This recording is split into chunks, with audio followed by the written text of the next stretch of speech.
Qué bueno que estás allí, querido amigo, querida amiga. Nosotros continuamos con esta serie de 4 episodios. Ese es el tercero con el autor, pues por supuesto, cantautor. Él es argentino, pero vive en España. ¿Te ha gustado España? Me encanta España. Ya aprendiste de la cultura.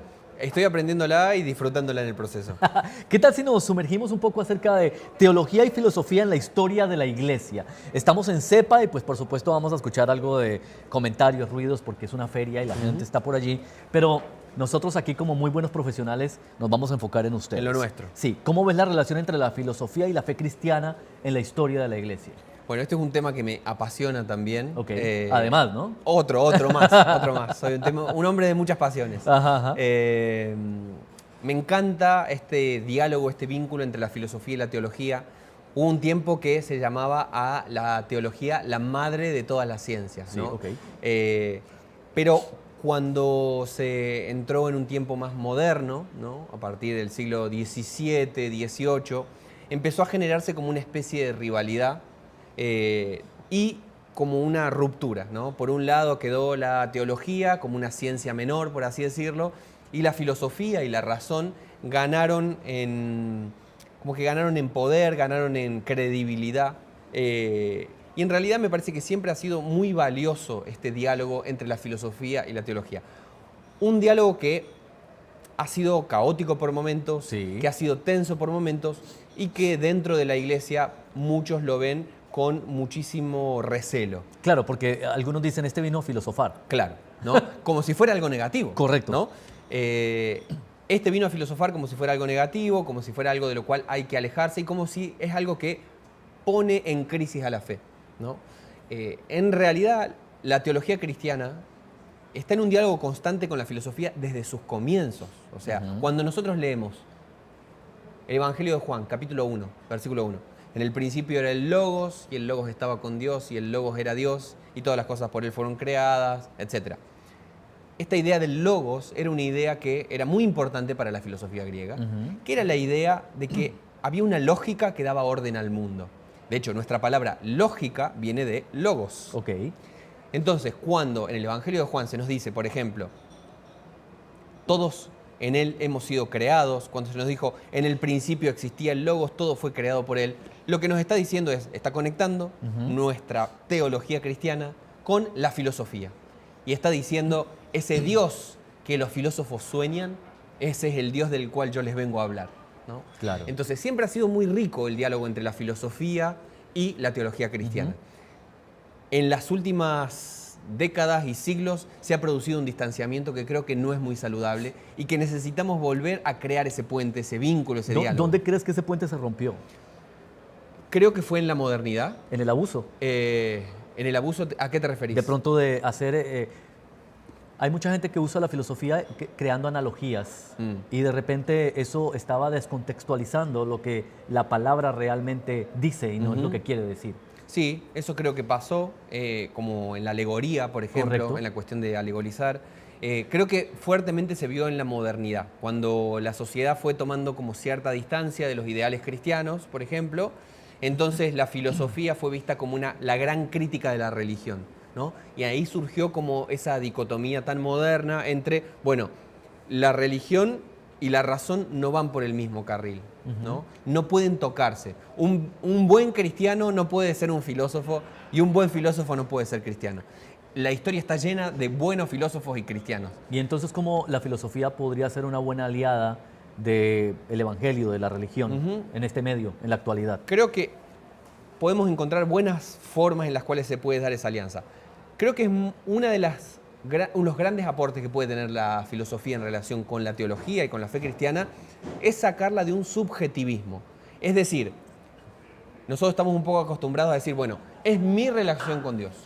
Dios me dijo a mí, yo creo que el Espíritu Santo me dijo tal cosa, y es muy fácil que entrando en ese juego nos giremos hacia un subjetivismo, donde estoy yo solo con mi propia verdad y con Dios. Claro. La filosofía nos pone en una dimensión un poco más crítica. Nos hace pensar, bueno, ¿por qué pensás eso? ¿De dónde sacaste esa idea? ¿Realmente fue Dios o fue tu propia conciencia la que te llevó por ese camino? Wow. Entonces, la conciencia nos hace poner en crisis algunos de los falsos amigos que podemos llegar a tener. La la filosofía hace que la teología suba la vara en algún sentido, ¿no? Que no nos quedemos simplemente con medias verdades. Y eso ha pasado a lo largo de la historia.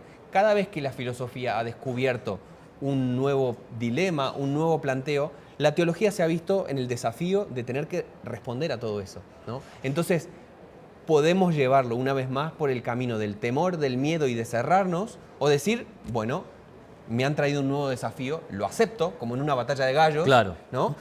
Acepto el desafío y redoblo la apuesta. ¿Y cómo lo asumo? ¿Cómo lo enfrento? Bueno, usaste una palabrita muy linda, asumo, Ajá. ¿no? Asumir. Hay un teólogo que fue San Ireneo de León, que él decía, lo que no es asumido no es redimido. Que es un concepto que a mí me encanta. Es decir, si yo no asumo la realidad en la que estoy, si yo no asumo las preguntas de mis contemporáneos, no las puedo redimir. ¡Wow!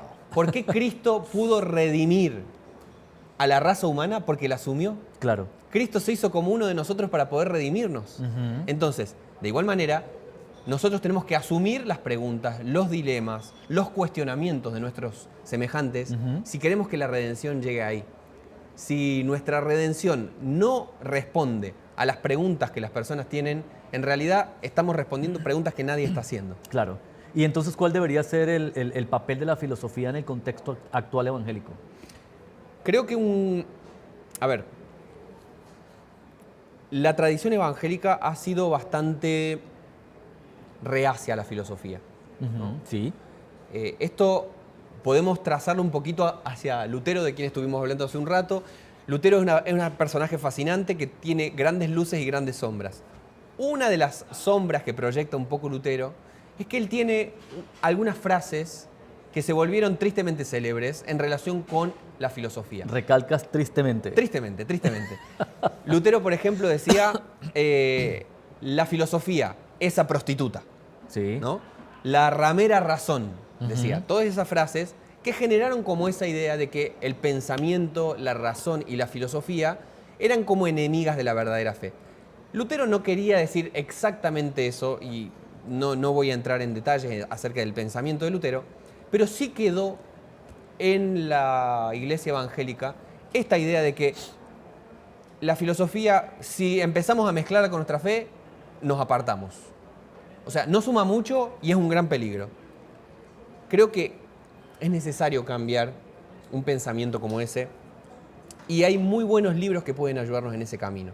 En mis libros yo siempre estoy poniendo a la teología en diálogo con la filosofía y recomiendo eso. Recomiendo, por ejemplo, una obra magna del doctor Justo González acerca de la historia del pensamiento cristiano y la historia de la iglesia.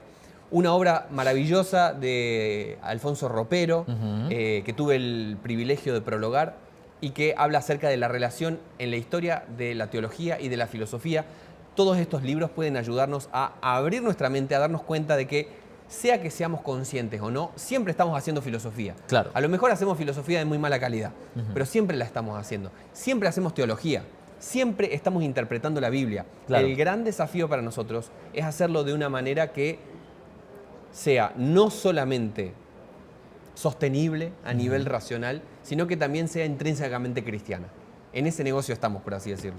Pues, pero se tiene que tener bastante conocimiento para precisamente generar este puente entre la teología y la filosofía, ya que se podrían cometer muchos errores.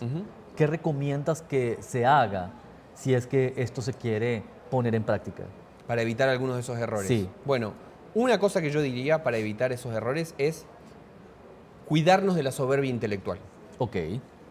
La soberbia intelectual de decir que quizás porque yo leí 1, 2 o 3 libros o porque soy experto en un área, de pronto me cierro a los rayos de luz de verdad que vienen de otros lugares, ¿no?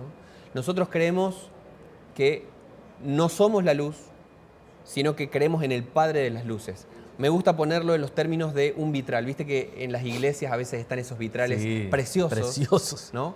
Gigantes, llenos de colores. Nosotros creemos que somos la luz, pero más bien somos como un pedacito de un cristal de un color. Ok. La luz pasa a través de nosotros. Y cuando la luz pasa a través de nosotros la dejamos pasar con nuestro color, con nuestra forma, con nuestra opacidad, pero nosotros no somos la luz, ¿no? Claro. Entonces, creo que cuidarnos de la soberbia intelectual sería un primer pecado a tener en cuenta. Importante. Y un segundo pecado creo que tendría que ver con esta idea que se escucha mucho, y es que decir que sobre ciertas cosas es mejor no preguntar, ¿no? Ok. Como una defensa de la ignorancia para no ir por el lado de perder la fe, ¿no? A veces algunas personas quizás se han metido en conocer algo de filosofía y ese camino los ha alejado de la fe, pero hay una frase muy famosa, no me acuerdo si es de Blas Pascal, me parece, que decía que un poquito de filosofía te aleja de Dios, pero mucha filosofía te vuelve a acercar, Tremendo. ¿no? Entonces, creo que el desafío de poder conocer sin perder la humildad y el desafío de salirnos de la ignorancia sin perder en ningún momento la curiosidad. Claro. Dios nos ha hecho seres pensantes, nos ha hecho seres intelectuales y no vamos a estar en una plenitud del tipo de personas que hemos sido creados si no logramos que la reconciliación se extienda a todas las áreas de nuestra vida. Creo que tenemos que buscar una integralidad de la fe, una espiritualidad profunda, pero también una intelectualidad profunda, un cuidado de nuestro cuerpo que sea integral, relaciones con los demás que sean integrales, con la creación. No podemos ser personas disociadas, personas súper espirituales, pero que son ignorantes, o que no cuidan su cuerpo, o que tienen pésimas relaciones, ¿no? Esa no es una verdadera fe cristiana. Una verdadera fe cristiana lleva integralmente la reconciliación a todas las áreas de la vida. ¿Crees que en la actualidad, en lo que está sucediendo hoy en día, hay mucha soberbia intelectual? Sí, la verdad que eso se ve tristemente mucho también. ¿Y sabes dónde se ve mucho? En las redes sociales. En las redes sociales constantemente se está viendo que todo el mundo está destruyendo a alguien, ¿no? Fíjate, si vos te pones a ver los video reacción, apologista cristiano destruye apologista tal, Sí. filósofo destruye a cristiano, cristiano destruye a tal. Dejemos de destruirnos, por el amor de Dios. Claro.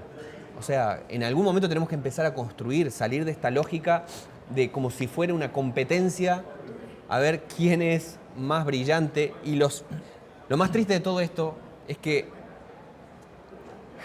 cuando uno empieza a conocer un poquito más sobre otras cosas, generalmente va dejando atrás esa actitud tan bélica. Claro. Porque te vas dando cuenta de que no es tan fácil a lo mejor cuando conociste una cosa, es fácil subirte a ese pedestal de arrogancia. Pero cuando conociste esta y otra un poquito más allá y otra un poquito más allá, tu mundo ya es un poco más grande como para tener la arrogancia intelectual de andar destruyendo intelectualmente a los demás. Claro, y tal vez se debe a que la información que se ha dado ha herido, o el trato que se ha dado ha herido a través de esa falta de humildad en la fe, de esa soberbia de creer saber todo y tener la total verdad. Y de pronto es esa gente que está reaccionando como no se debe, atacando y destruyendo a otros. Claro. Y eso, por ejemplo, me parece que en la iglesia evangélica se ha visto mucho en los últimos 10 años, te diría. Ok. ¿Qué sucedió? Personas tuvieron una experiencia con Dios muy potente, muy transformadora, se encontraron con Jesús, Jesús les cambió la vida, en una comunidad de fe que quizás no tenía mucha formación ni bíblica, ni filosófica, ni teológica. Ahora, de pronto, Internet les puso al alcance de un youtuber que los introdujo en el pensamiento de Santo Tomás. Sí. Un libro que los hizo conocer acerca del argumento Calam. Un apologista que los llevó a reflexionar en las 5 vías para conocer la existencia de Dios. Ajá, sí. Y al conocer eso, miran atrás la comunidad de fe de la que han salido y dicen, estos son unos ignorantes. Yo estoy para otras cosas. Esa disociación, esa ruptura con la comunidad de fe que nos vio crecer, generalmente trae mucho dolor. Claro. Porque si algo hemos aprendido, es para ponerlo al alcance de los demás también. Claro, por supuesto. Creo que esa es la gran responsabilidad pedagógica. Si algo hemos tenido la posibilidad de conocer, de estudiar, no es para subirnos a la Torre de Marfil. Es justamente, no es para mirar a los demás y decirles son unos ignorantes que no entienden nada. Claro. Es justamente para conocer de lo bueno que tenemos. De lo que tengo, te doy, ¿no? Claro, pero no es en gran parte culpa del ignorante como nosotros, o como yo, el hecho de haber subido a esas personas ahí a esa Torre de Marfil. Puede ser que a veces haya pasado eso. Creo que mucho de eso sucede con la lógica de las redes sociales, Claro. que van generando una disociación. Porque cuando vos sos simplemente un perfil en Instagram o un nombrecito en Twitter, Ujú. para mí me es muy fácil atacarte. Claro. No significa nada. Pero cuando vos sos una persona real de carne y hueso que te tengo acá al lado, es más difícil ser hiriente, Sí. comportarme como una basura. Claro. Es más difícil. Claro. Entonces las redes han generado esa distancia de sentirnos que yo te puedo decir lo que sea, porque total soy impune. Ujú. En ese sentido han hecho mucho daño. Claro. Y en ese sentido la comunidad cristiana creo que puede ofrecer una reconexión. Ok. La pandemia nos ha desconectado muchísimo. Sí. Nos ha separado, nos ha individualizado. Entonces cada uno es su perfil en su red social y desde esa torre de marfil mira las cosas. Sí, encontró una manera de comunicarse diferente. Claro, una manera de comunicarse, pero donde yo no tengo pares. Correcto. Donde es mi palabra y el resto de la sociedad. Donde es mi vida. Y... En mi vida son mis ideas, son mis autores, mis lecturas. Creo que volver a recuperar la importancia de la comunidad cristiana nos hace salirnos de esa burbuja digital y nos lleva a reconectar de una forma un poco más humana. Yo soy un usuario constante de las redes, me encanta la vida digital, creo que trae muy buenas cosas, pero también tiene grandes peligros que tenemos que aprender a surfearlos. Estamos viviendo en esta época, no podemos Claro. hacernos los tontos de que vivimos en esta época, pero necesitamos cuidarnos de los pecados de esta época. ¿Cuáles serían los pecados de esta época? La arrogancia está entre los primeros. Top. Y te diría incluso, pensemos en los pecados capitales. Justo un amigo del trabajo me estaba diciendo que hoy en día una gran forma de hacer publicidad en el mundo digital es pensar con qué pecado capital yo te puedo conectar. Oh, ok. Entonces, ¿te quiero vender algo? Bueno, lo voy a hacer con la gula. ¿Cómo puedo conectar esto con la envidia? Wow. Es decir, si yo logro meterme con algún pecado capital que está en lo profundo de tu corazón, voy a agarrarte, voy a engancharte. Tiene Es sentido. una gran manera de hacer publicidad. Claro, tiene sentido porque es narrow marketing y en el narrow marketing tú atraes la atención a través de historias negativas. Claro. Entonces, Que son las que más atraen, las que más traccionan. Correcto. Y los cristianos a veces entramos en esa lógica y nos olvidamos de que en realidad estamos para contar una buena noticia. Claro. ¿No? Entonces, vivir en la lógica de lo negativo, del choque, la confrontación, de el te destruyo, de esa apologética tan combativa, es perder de vista que tenemos una buena noticia para comunicar. ¿no? Buenísimo, Y claro. nunca se nos puede ir de las manos esa conciencia. Estamos con Lucas Magnin aquí en este episodio en el que estamos disfrutando pues acerca del tema de filosofía, teología y de todos otros conceptos dentro de la historia de la iglesia y ya estamos redondeando, pero yo les quiero ir contando que en el próximo episodio, que ya es el final, la pregunta es, ¿qué rayos está pasando? La iglesia y posmodernidad. Interesantísimo con Lucas Magnin, autor. Ustedes quédense con nosotros conectados a través de CBC La Voz. Descarguen la aplicación, suscríbanse al canal de YouTube, entre otras plataformas digitales que pues tenemos para compartir con todos ustedes. Gracias también por escuchar los podcasts de CBC La Voz. Quédense allí, venimos con más.